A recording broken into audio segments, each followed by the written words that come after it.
మరలా ఈ science and science అనే కార్యక్రమానికి మిమ్మల్ని ఆహ్వానిస్తూ ఉన్నాం. ఇంతవరకు మీరు అన్ని ఎపిసోడ్స్ను కూడా చూసి ఉంటారు. అన్ని ఎపిసోడ్స్లోనూ ఒక్కొక్క కార్యాన్ని చెప్పుకుంటూ వస్తున్నాం. మనతో సహోదరులు రూపనొచ్చున్నారు. అనేక ఎక్స్ప్లెనేషన్స్, అనేక అనాలజీస్, ఆ ఉదాహరణలు మనకు తెలియజేసి ఉన్నారు. ఈ సైన్స్కును మనం ముందుగానే అనేకసార్లు చెప్పున్నాం, ఇప్పుడు చెప్తున్నాం. మనం సైన్స్కి వ్యతిరేకమైన వాళ్ళు కాదు. సైన్స్ ఎప్పుడూ బైబిల్కి వ్యతిరేకమైన కార్యాలు చెప్తుందో వాటి నిజాలేంటో నమోదు చేస్తున్నాం. అదే ఇది ఈ ప్రోగ్రాం యొక్క ఉద్దేశం, అంతే. ఇప్పుడు మనతో సహోదరులు వచ్చున్నారు. మనం ఈరోజు కార్యక్రమంలో మీ యొక్క ప్రశ్నలు, అంటే గత వారం కూడా మీ ప్రశ్న చూస్తున్నాం, గత ఎపిసోడ్లో మాట్లాడుకున్నాం. ఇప్పుడు అటువంటి ప్రశ్నే అడగబోతున్నాం. రండి, మనం బ్రదర్ని కలుసుకుందాం.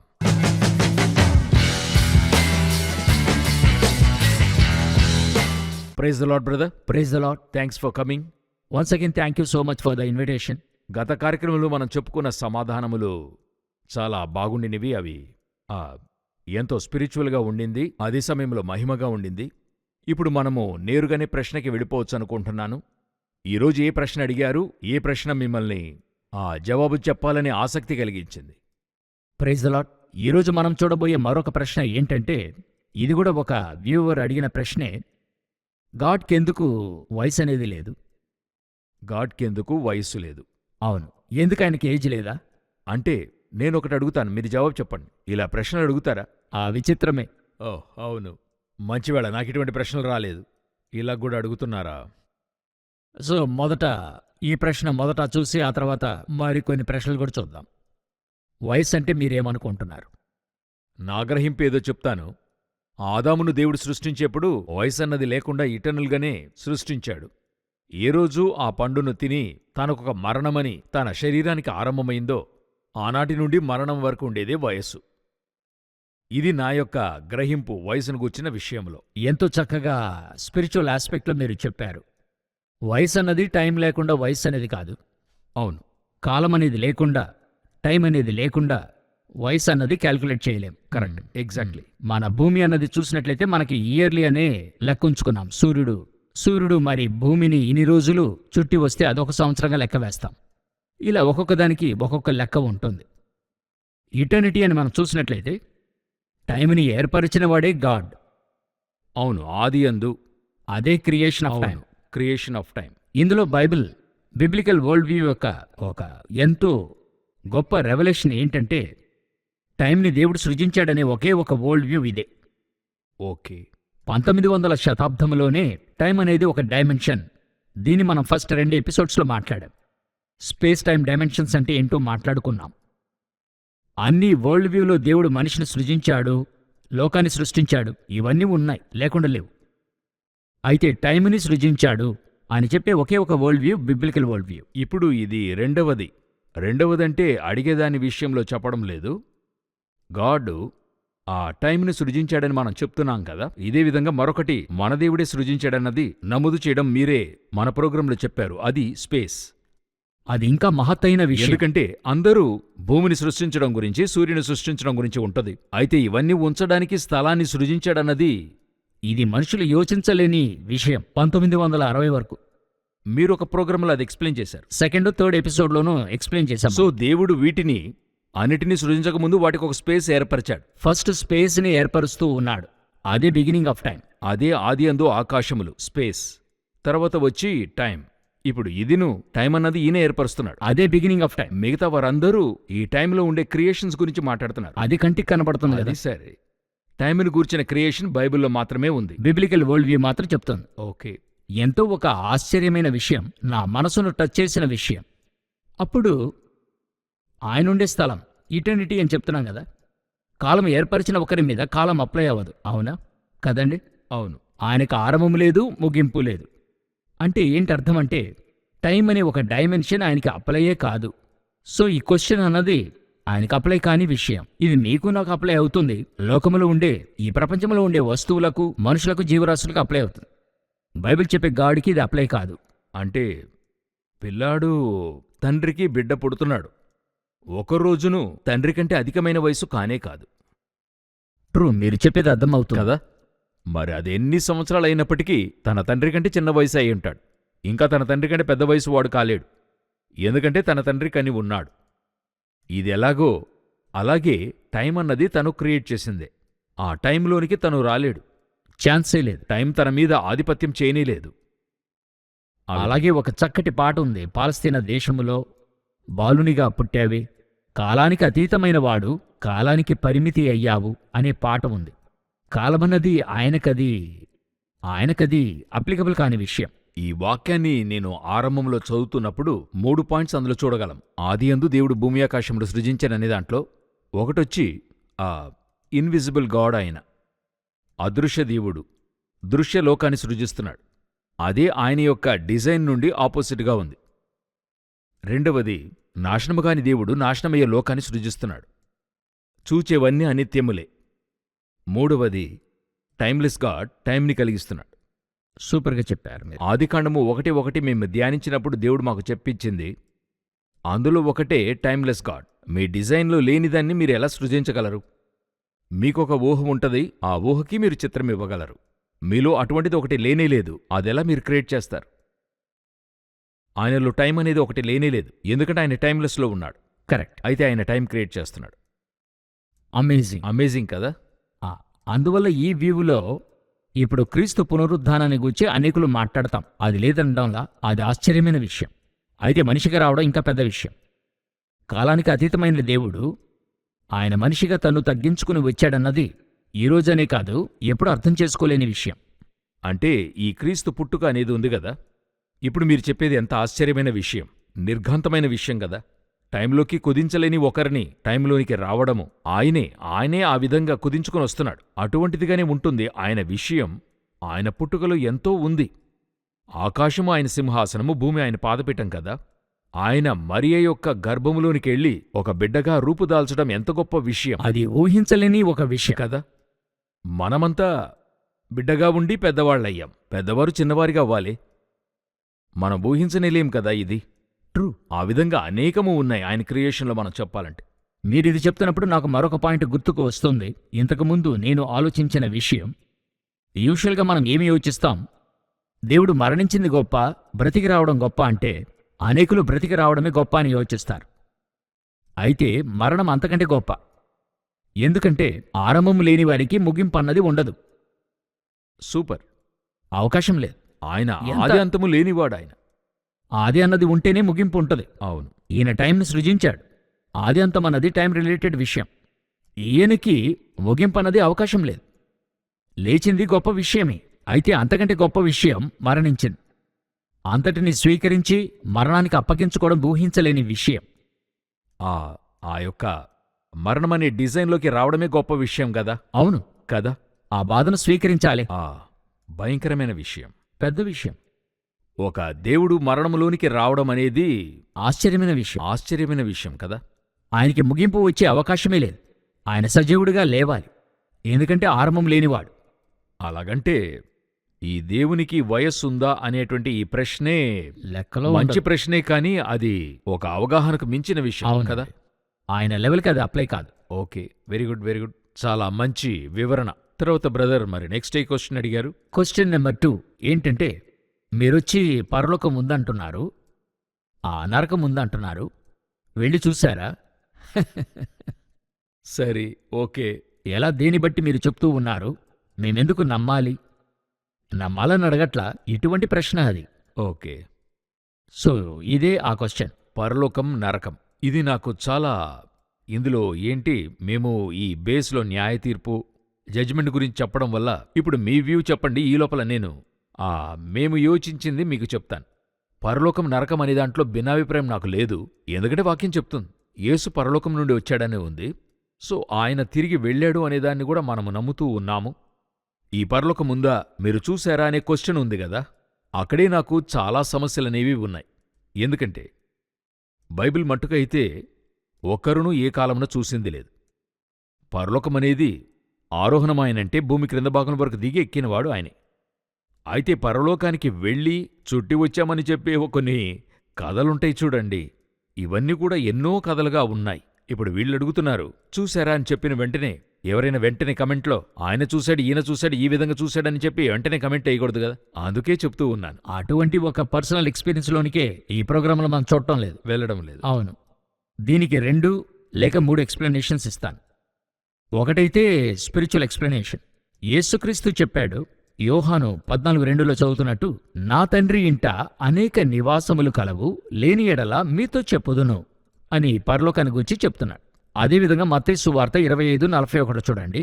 అప్పుడు ఆయన ఎడమవైపున ఉండు వారిని చూచి, శపింపబడిన వారలారా, నన్ను విడిచి అపవాదికిని వాని దూతలకును సిద్ధపరచబడిన నిత్యాగ్నిలోనికి పోవుడి అని నరకాన్ని గురించి చెప్పాడు.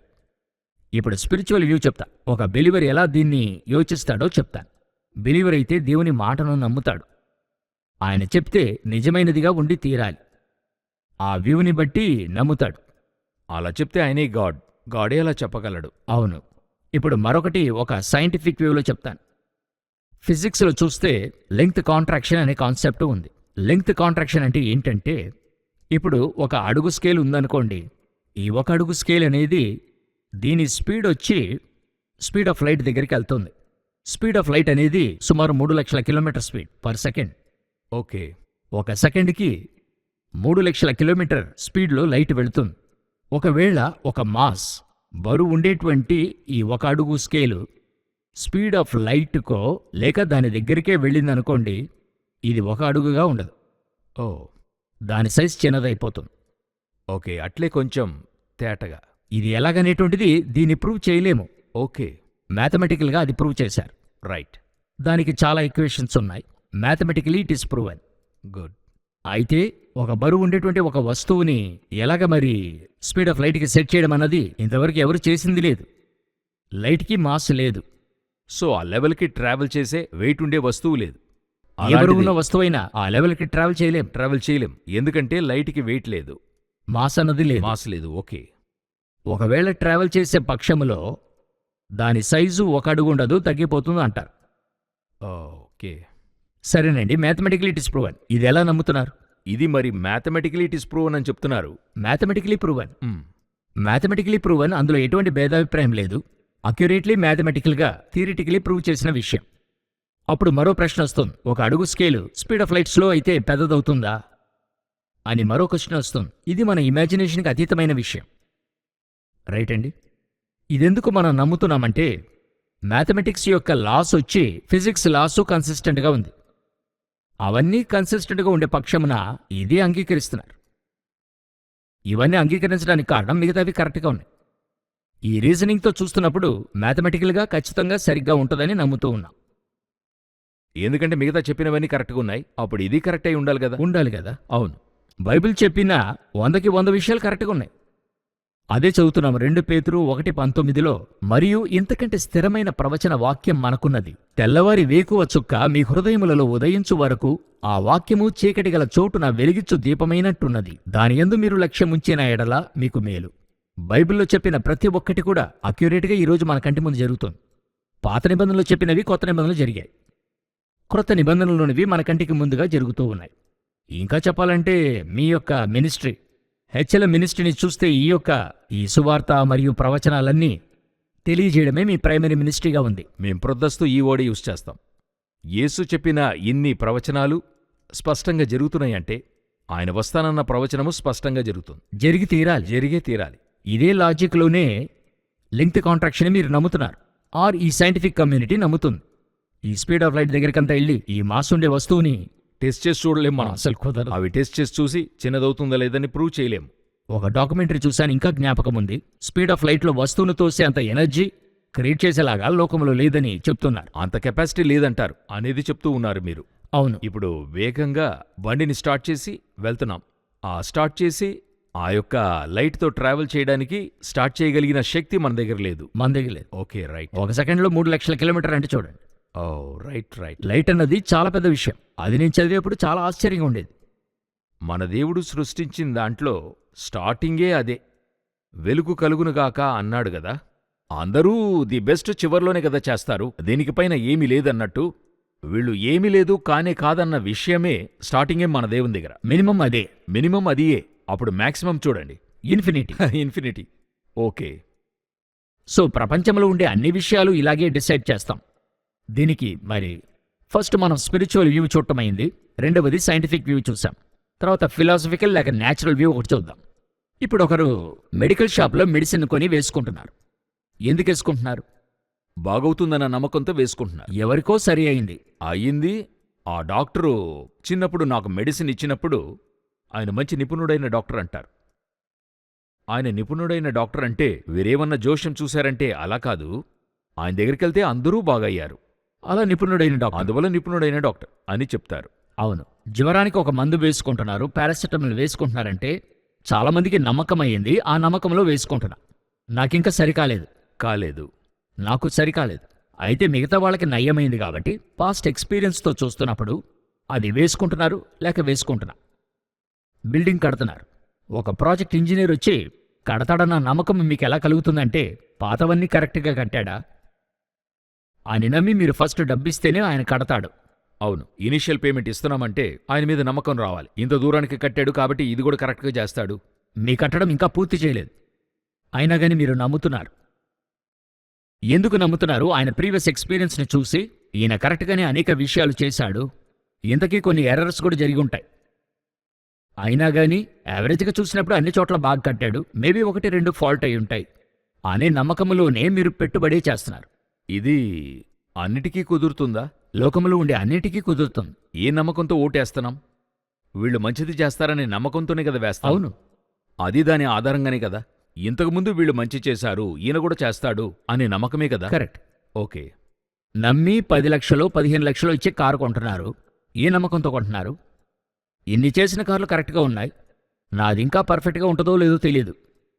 అయినా కానీ వారి ట్రాక్ రికార్డుని బట్టి కొంటున్నాం. ఎగ్జాక్ట్లీ. 50,000 కార్లు ఎమ్ముడిపోయాయి, ఇది కరెక్ట్గా ఉంటుందనే నమ్మకమే. 100కి 100 బైబిల్ చెప్పింది కరెక్ట్గా ఉంది. అయితే స్పిరిచువాలిటీలో ఈ క్వశ్చన్ అడుగుతాం. 100 విషయాలు చెప్పినవి కరెక్ట్గా ఉన్నాయి, ప్రవచనం కరెక్ట్గా ఉంది. గాడ్ ఉన్నాడన్నందుకు ఎటువంటి అనాలజీ అనేటువంటిది framework for existence of God అనేది చూసాం. అది మీరు క్రింద చూస్తున్న ఎపిసోడ్స్లో మీరు చూడగలరు. ఇంత సరిగ్గా ఉంది. పరలోకాన్ని చూశారా అనేటువంటి ఒక క్వశ్చన్ని స్పిరిచువాలిటీలో మాత్రం అడుగుతాం. నేను చెప్పాను కదా, డాక్టర్, ఇంజనీర్, ఒక కార్ ఇంజనీర్, వేరింకెక్కడా అడగము. దేవుని దగ్గర మాత్రం ఈ క్వశ్చన్ అడుగుతున్నాం. దేవుని దగ్గర మాత్రం ఈ క్వశ్చన్ అడుగుతాం మనం. ఓకే. దేవుడు లేడనేవారు కూడా మిగతా ఉద్దేశాలు చెప్తున్నప్పుడు, అంటే ఒక కమ్యూనిజం ఏదైనా చెప్తున్నప్పుడు వాళ్ళేమంటున్నారు, ఈ కమ్యూనిజం అన్నది వస్తే ఇది బాగుంటుంది, ఇది సరి అవుతుంది, ఎందుకని కారణం అడిగితే ఆ దేశంలో ఇలాగుంది, ఆ దేశంలో ఇలాగుంది, దాని ఆధారంగానే కదా చెప్తున్నారు. ఆ బేసిక్లోనే బాగా చెప్పారు. మీరు చెప్పిన అనాలజీ చాలా బాగుంది. ఆ బేసిస్లోనే కదా, ఆ బేసిస్లోనే అడుగుతున్నారు. అప్పుడు దేవుడు చెప్పిన ఇన్ని విషయాలు ఇన్ని దేశాల్లో ఇన్ని సంవత్సరాల్లో జరిగి ఉన్నప్పుడు పరలోకము నరకం గురించి ఆయన చెప్పింది కరెక్ట్గా ఉండదు? సత్యముగా మాత్రమే అది ఉండి తీరాలి. అవును, వేరే దారి లేదు. ఎందుకంటే ఆయన చెప్పిన దాంట్లో ఒకటి తప్పిపోలేదు. ఒక అక్షరపు పొల్లు కూడా తగ్గిపోలేదని చూస్తాం. అవును, ఆయన చెప్పిన మాటల్లో ఒకటి కూడా తప్పిపోలేదు. ఇంతసేపు మాట్లాడుకున్నాం కదా, ఇంజనీరు, డాక్టరు, ఈ విషయం వారు చెప్పినవి 1-2 కాదు, చాలా తప్పిపోయాయి. సగానికి పైనే పోయి. ఆ విధంగా దానిలో జరిగిన మంచి విషయాలు మాత్రం ఉంచుకుని తిరిగి ఆయన దగ్గరికి వెళ్తూ ఉన్నారు. ఒక హాస్పిటల్లో ఎంతోమంది బాగుపడక వెళ్ళిన వాళ్ళు ఉన్నారు. అయితే అందులో బాగుపడిన వారిని నమ్మి అక్కడ చేరుస్తున్నాం కదా. అక్కడ ఈ క్వశ్చన్ అడగము కదా. అడిగేది లేదు అక్కడ. ఎన్నో కార్ కంపెనీస్లో దారిలో కారు ఆగిపోయింది చూస్తున్నాము, ప్రాబ్లం వచ్చింది చూస్తున్నాం. ఎంతోమంది చెప్పి ఉంటారు ఆ కార్ సరిగ్గా లేదండి, అయినా గానీ ఆ కార్ అమ్ముడుపోతుంది కదా, కొంటూ ఉన్నారు కదా. అదంతా నమ్ముతున్న ప్రజలు ఒక తప్పు చేయకుండా చెప్పిందంతా 100% నెరవేరినా ఈ వాక్యాన్నిచ్చినా దేవుడు చెప్పినటువంటి పరలోకాన్ని నరకాన్ని నమ్మరన్నమాట. అది మాత్రం ఏంటని అడుగుతారు. ఓకే, మీరు యోచించండి. ఈ సైంటిఫిక్ అడ్వాన్స్మెంట్స్ అన్నీ చివరి 200 సంవత్సరాలు వచ్చింది. అది లాస్ట్ 50 నుండి 80 ఏళ్లలోనూ ఇంత ఎక్స్పోనెన్షియల్ అడ్వాన్స్మెంట్ వచ్చింది. దేవుడు 1000 సంవత్సరాల క్రితం చెప్పింది ఈనాటికి అక్యురేటే కదండి. ఖచ్చితంగా. సో ఏది బిలీవ్ చేయాలనేటువంటి చాయిస్ని గాడ్ మనకి ఇచ్చి ఉన్నాడు. వారు తగినట్టుగా బిలీవ్ చేయొచ్చు. ఇందులో ఒక పాయింట్ యాడ్ చేయాలనుకుంటున్నా. ఆ మోక్షం నరకం అనేది మనిషికి బై డిఫాల్ట్ ఇవ్వబడిన ఒక ఊహ. ఆదికాలపు మనుషుల నుండి బై డిఫాల్ట్గానే వాళ్ళు ఏమనుకున్నారంటే ముక్తి పొంది మోక్షరాజ్యానికి వెళ్ళి చేరాలి, పరలోకమే. ఆ వర్డ్ మాత్రం ఇటు అటు మారుతూ ఉంటుంది. కానీ regardless of their belief or religion వారందరూ నమ్మేది ఏంటంటే హెవెనును హెల్ అనేది ఒకటి ఉంది. చివరి ఒక 50 సంవత్సరాలు లేకపోతే 75 సంవత్సరాలుగా కరెక్ట్ చేసి ఉంచాం. ఆ విషయము కొంచెం కొంచెంగా డైల్యూట్ అవుతుంది. ఆ విధంగా గందరగోళం చేశాం. ఇప్పుడు అది ఎలాగైపోయిందంటే ఒకరు మాట్లాడుతూ చెప్పారు, ఒక నాస్తిక సిద్ధాంతం కలిగిన వారు, అది జనాల్ని భయపెడుతుంది, ఆ భయభ్రాంతులను అది చేస్తూ ఉంది, ఆ పరలోకము నరకమని ప్రజలను భయభ్రాంతి చేస్తూ ఉన్నారు, అందువల్లే ప్రజలు నమ్ముతున్నారు అని వారొక విషయాన్ని చెప్తూ ఉన్నారు. అయితే అదొచ్చి డిఫాల్ట్గా ఉండేటువంటి ఎలాగ ఒక 1 ఇయర్ అని తీసుకున్నట్టయితే quarterly, half yearly, final exam result ఇవన్నీ ప్యాకేజే కదా. ఇది ఆ ప్యాకేజీలోనే ఉంది. ఇప్పుడొచ్చి ఒక స్కూల్లో అడ్మిషన్ ఇస్తున్నప్పుడు ఒక స్టూడెంట్కి మీ బిడ్డకి మేము ఎగ్జామ్ పెడతాము, క్వార్టర్లీ పెడతాం, హాఫ్ ఇయర్లీ పెడతాం, యాన్యువల్ ఉంది అని వారు చెప్పడం లేదు. అండర్స్టూడ్ అందులో అది డీఫాల్ట్గా అందులో ఉంది. అందులో ప్రత్యేకించి ఏంటి మీరు యాన్యువల్ ఎగ్జామ్ పెడుతున్నారు, ఎందుకు భయపెడుతున్నారని అడుగుతామా? డబ్బులు కడుతున్నాం కదా. డబ్బులు మనం కడుతున్నాం.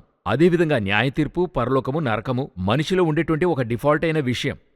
కరెక్ట్. అదే కదా మీరు చెప్తూ ఉన్నారు. చక్కగా చెప్పారు మీరు. అప్పుడు ఆ డిఫాల్ట్ అయిన విషయాన్ని భయపెడుతున్నారు, ఇది అదిని చెప్పి దీని నుండి ఇది బయటికి తీసి ఇది లేదు, ఇవన్నీ కూడా మాయా, మనము అట్లే గాల్లో కలిసిపోతాము. కొందరు చెప్తుంటారు గాల్లో కలిసిపోతాము, కాస్మోస్ అనే ఒక ఓడి చెప్తూ ఉంటారు. చాలామంది ఈ హెల్ అండ్ హెవెన్ అనే విషయాన్ని బయటికి తీసుకురావడానికి ట్రై చేస్తున్నారన్నందుకు చెప్తున్నాను నేను. ట్రూ, మీరు చెప్పేది. కానీ వాక్యం స్పష్టంగా చెప్తుంది, మనుషులొక్కసారి మృతి పొందవలెనని నియమింపబడెను, ఆ తర్వాత తీర్పు జరుగును అని వాక్యం స్పష్టంగా చెప్తూ ఉంది.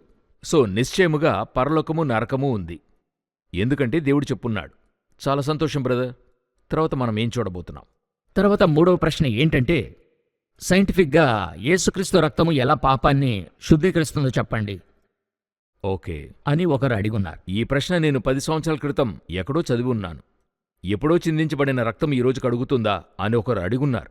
అవునండి. ఓకే, అంటే ఇది ఏ ఎపిసోడ్లో అడిగి ఉన్నారంటే, దేవుని మాట నిలకడగా ఉంది, ఆయన పాత నిబంధనలో ఆత్మను విడిపించే ఒక కార్యంగా ఉపయోగించాడు, అది క్రొత్త నిబంధనలో దేవుడు అది ఫుల్ఫిల్ చేశాడు, ఇది టెస్ట్ ఆఫ్ కన్సిస్టెన్సీ, అది సత్యానికి గుర్తు అని ఒక ఎపిసోడ్లో మాట్లాడాం. మీరు స్క్రీన్లో చూస్తున్న ఎపిసోడ్లో అందులోనే ఈ ప్రశ్న వచ్చింది.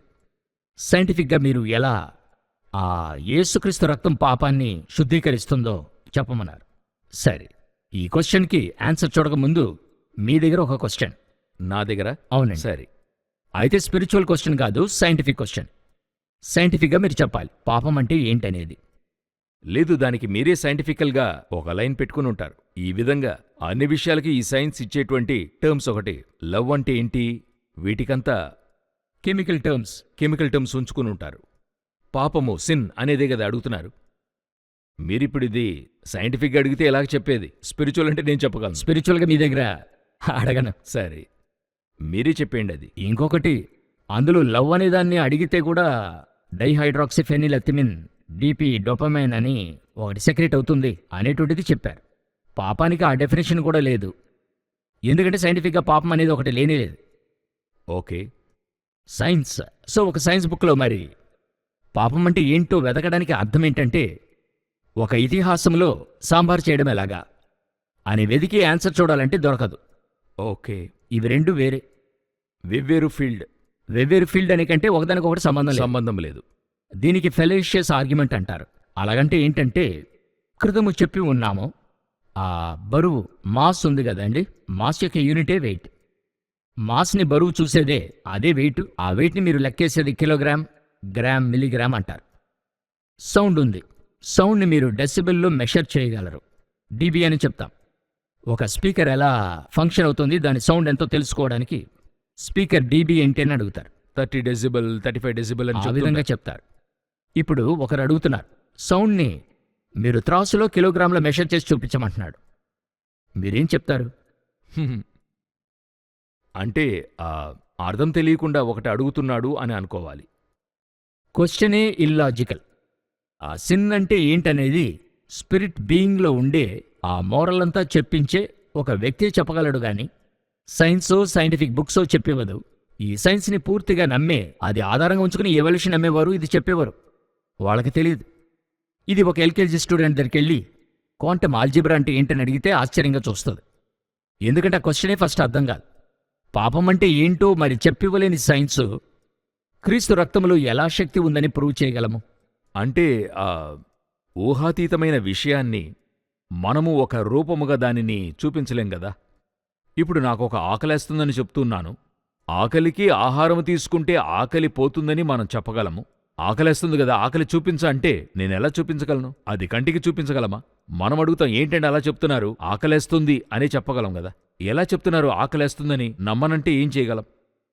ఎలా అది ఒక తప్పైన వాదంగా ఉంటుందో, ఆకలన్నది మీలో ఏర్పడే ఒక గ్రహింపు, అది మీకే తెలుస్తుంది. ఆ విధంగానే ఆ యేసుని రక్తం నా పాపాన్ని క్షమిస్తుందని నాలో కలిగే గ్రహింపు, నేనది స్పిరిచువల్గానే కదా అర్థం చేసుకోగలను. కరెక్ట్. అలాగొస్తున్నప్పుడు నాలో ఒక మార్పు కలుగుతుంది. ఇప్పుడు ఈ స్త్రీ పురుషులు ఒక వర్డ్ యూజ్ చేస్తుంటారు, కెమిస్ట్రీ అని. ఆ గ్రహింపు ఎందువల్ల కలుగుతుంది? అదేంటి, దానికి మీరు చెప్పినట్టు దానికి ఒక కెమికల్ టర్మ్ చెప్తారు, ఆ రసాయన కలయిక వల్ల ఇది అదవుతుందని. ఆ విధంగా యేసు రక్తము నన్ను కడిగిన వెంటనే అది నాలోనికి వచ్చి ఆ యొక్క ఆత్మీయ రీతిలో నాలో ఒక మార్పు తీసుకొచ్చిన వెంటనే నన్నెరగకుండానే నా ఆత్మలో ఒక సంతోషం కలుగుతుంది. సంతోషం వచ్చి జీవితం మారుతుంది. జీవితం మారుతుంది. నాకు అంతవరకు ఉన్న బర్డన్ పోతుంది. అన్నీ నన్ను వదిలిపోతున్నాయి. ఏదో ఒక న్యూ పర్సన్గా నేను మారుతున్న ఒక ఫీల్ నాలో కలుగుతుంది. అంటే మనుషులందరికీ నేను స్పిరిచువల్గా ఒక జవాబు చెప్పాలనుకుంటున్నా. ఖచ్చితంగా మనుషులందరికీ వారి పాపమును గుర్చిన ఒక భారము, ఒక అపరాధ భావం ఉంటుంది. మనుషులందరికీ ఉంది. అలా లేని మనిషి లేడు. అలా లేని మనిషే లేడు. లేదని చెప్తే దాస్తున్నాడు. ఒక దుప్పటి కప్పుకుని లేదు అన్నట్టుగా దాస్తున్నాడే గాని నేను పాపం చేశాను, నాలో ఇటువంటి పాపం ఉందనే గ్రహింపు ఉంటుంది. అది లేదని ప్రక్కన పెట్టేవాళ్లు కొంతమందున్నారు. అయితే అపరాధభావం అందరిలోనూ ఉంటుంది. ఆ పాపాన్ని తొలగించుకోవాలని చాలామంది కూడా ఇష్టపడుతున్నారు. అవునా? అవును, అది తొలగిపోతున్నప్పుడు ఒక సంతోషముచ్చే అవకాశముంది. అవును. అది నాలో తొలగిపోవడం వల్ల అదెక్కడ పోతుంది? యేసు రక్తం నాలో రావడం వల్ల అది పోయిందని ఫీల్ అవుతున్నా. నన్ను మారుస్తుంది. పలుచోట్ల నేను ప్రయత్నిస్తున్నా. ఈ పాపము నాలో తొలగిపోవడానికి పలు యాత్రలు, పలు కార్యాలు నేను చేశాను. అక్కడంతా అవి పోకుండా నేను వెళ్ళొచ్చిన తర్వాత కూడా నాలో ఆ గ్రహింపు కలగలేదు. పాపం పోయిందనే గ్రహింపు నాలో రాలా. తింటే ఆకలిపోయిన గ్రహింపు కలుగుతుంది. అయితే తిరిగి ఆకలేస్తుంది. నిరంతరంగా ఆకలి నన్ను వదిలిపోవడం లేదు. అదేవిధంగా అపరాధభావం నాలో నుండి నిరంతరంగా పోలేదు. కాని ఎప్పుడు యేసు రక్తము చేత కడగబడ్డానో అంతవరకు ఉన్న అపరాధములన్నీ పోయి నాకు మీరు చెప్పారు గదా, ఆకలి లేదండి, ఏంటో తెలియలే, ఆకలే లేదు. ఆ విధంగా నాలో ఒక గ్రహింపు ఉంది. అది ఫీల్ చేస్తే మాత్రమే తెలుస్తుందే గాని సైన్స్ వల్లనో వేరే దేనివల్ల కూడా మీరు దానిని అది గ్రహించలేరు. మీరు చెప్పినట్టు అది వేరే ఫీల్డ్. సైన్స్ అంత పెద్దది కాదు. అది అర్థం చేసే రీతిలో సైన్స్కి కెపాసిటీ చాలా. సైన్స్కి లేదు, సైన్స్ని పూర్తిగా దేవునిగా నమ్మే ఈ వ్యక్తులకు లేదు. లేదు. అది మరి లోపల ఆత్మకు సంబంధించింది. అవునా? ఆ ఆత్మకు సంబంధించింది మీరు మెటీరియల్ సంబంధించిందిగా ఉంచి ఏం ప్రయోజనం? అది మీరు సౌండ్ని తూకం వేయమన్న లెక్కే. ఆ లెక్కే మరి. సో అది మన లోపల ఆ మార్పును తీసుకొస్తుంది. సో యేసు రక్తం సకల పాపములను మన్నిస్తుంది. యేసు రక్తం మిమ్మల్ని పరలోకానికి తీసుకెళ్తుంది. యేసు రక్తం సంతోషాన్నిస్తుంది. గ్రహించినందువల్ల మీతో చెప్తున్నాను. చాలా సంతోషం బ్రదర్. ఈ ఎండు నాకు చాలా ఇష్టమైంది. సరేనా? నా లోపల ఆ ఒక సాక్ష్యాన్ని చెప్పే అవకాశంగా మారింది. ఈరోజు అనేక ప్రశ్నలకి మనం జవాబును చూసాం. సో నెక్స్ట్ ఎపిసోడ్లోని ప్రశ్నలు చూడబోతున్నాం కదండి. అవునండి. సో 2 క్వశ్చన్స్ ఉన్నాయి, వాటిని చూద్దాం. వారు అడిగిన ప్రశ్నలకి బైబిల్ నుండి సాధ్యమైనంత వరకు సైంటిఫిక్గా బదులు చూడబోతున్నాం. అవునండి. చాలా సంతోషం. ఈ కార్యక్రమాన్ని మీరు చూస్తూ ఉన్నారు. మీ కమెంట్స్ రాయండి. తర్వాత బ్రదర్ యొక్క ఛానల్ ఉంది, వాయిస్ ఆఫ్ బైబిల్, అది చూడండి. ఆ బ్రదర్ కొరకు, మా పరిచర్యల కొరకు ప్రార్థించండి. ప్రభు చిత్తమైతే రాకడ ఆలస్యమైతే మరొక సైన్స్ అండ్ సైన్స్ కార్యక్రమంలో కలుసుకుందాం. God bless you. Thank you brother. Thank you.